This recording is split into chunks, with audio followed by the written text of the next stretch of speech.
Halo semuanya, gimana kabarnya? Semoga baik-baik aja ya. Selamat datang di kelas sosiologi. Perkenalkan, nama aku Gaisani Aulia Safira dan di sini aku akan membahas materi mengenai berbagai jenis permasalahan sosial di ranah publik. Langsung aja yuk ke materinya. Nah, kita akan membahas materi permasalahan sosial dulu, dimulai dari pengertian dulu ya. Lanjut ke faktor penyebab permasalahan sosial itu terjadi dan upaya pencegahan permasalahan sosial yang terjadi di masyarakat. Oke, kita lanjut ke definisi atau pengertian ya. Nah, di sini aku bakal ngambil dua tokoh yang mengungkapkan apa itu permasalahan sosial. Nah, yang pertama dari Surjono Sukanto.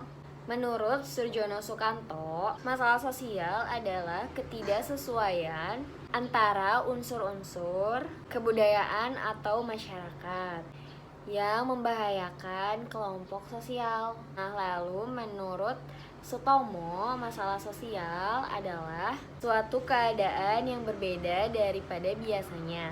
Nah, dari dua pendapat tadi bisa kita simpulkan bahwa adanya ketidaksesuaian unsur kebudayaan yang seringkali tidak diinginkan oleh masyarakat secara umum dan mengakibatkan gejolak-gejolak sosial di dalam masyarakat itu sendiri.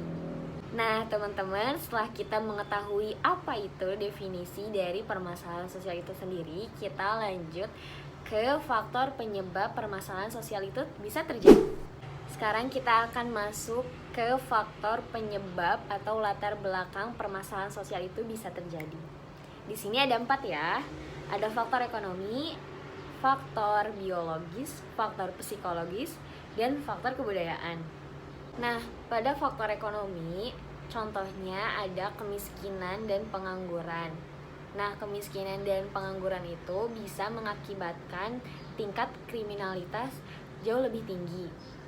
Nah, pada faktor biologis contohnya ada penyakit menular pada fisik seperti cacat atau juga keracunan makanan. Lalu ada faktor psikologis. Faktor psikologis kan yang melibatkan kejiwaan. Contohnya seperti cacat mental atau ada keinginan untuk bunuh diri. Lalu yang terakhir ada faktor kebudayaan. Nah, faktor kebudayaan itu kan sangat berkaitan dengan sara, suku, agama, dan ras. Dan juga terkait pada kenakalan remaja seperti pergaulan bebas. Ada juga westernisasi, itu bisa masuk ke faktor kebudayaan. Nah, itu dia faktor penyebab dari permasalahan sosial itu terjadi. Sekarang saya akan lanjut ke contoh lain dari faktor penyebab permasalahan sosial itu terjadi. Yang pertama ada korupsi, yang kedua ada kesenjangan sosial, yang ketiga ada disorganisasi keluarga, keempat ada kependudukan, yang kelima dan yang terakhir ada konflik. Setelah tadi kita membahas faktor penyebab atau latar belakang terjadinya permasalahan sosial, kita akan membahas upaya atau cara untuk mengatasi permasalahan sosial itu terjadi. Yang pertama ada kesenjangan sosial atau kemiskinan berupa membuka lapangan pekerjaan.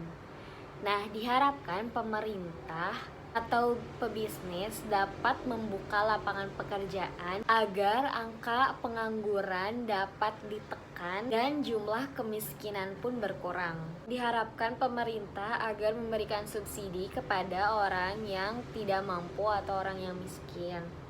Adanya keterampilan tambahan bagi orang yang kurang edukasi agar dengan keterampilan tersebut mereka dapat membuka usaha mikro atau kecil-kecilan.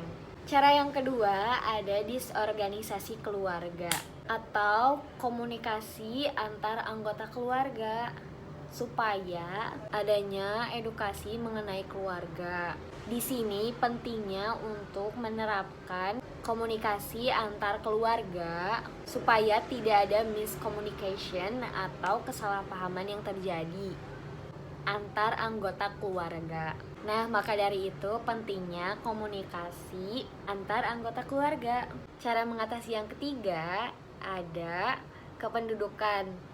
Dengan diadakannya program KB dan transmigrasi, jumlah penduduk yang melonjak yang tak terkontrol itu biasanya terjadi di urbanisasi atau perpindahan dari desa ke kota. Lalu diperlukannya sosialisasi mengenai program KB atau keluarga berencana. Yang terakhir, cara mengatasinya ada konflik. Nah, untuk mengatasi konflik ini tuh dengan cara menanamkan nilai toleransi ya, seperti saling tolong menolong, saling memahami, saling gotong royong, dan terutama dengan negara yang memiliki suku bangsa, ras yang banyak. Nah, maka sifat-sifat tersebut perlu ditanamkan sejak dini agar konflik dapat dicegah atau diatasi. Seperti itu.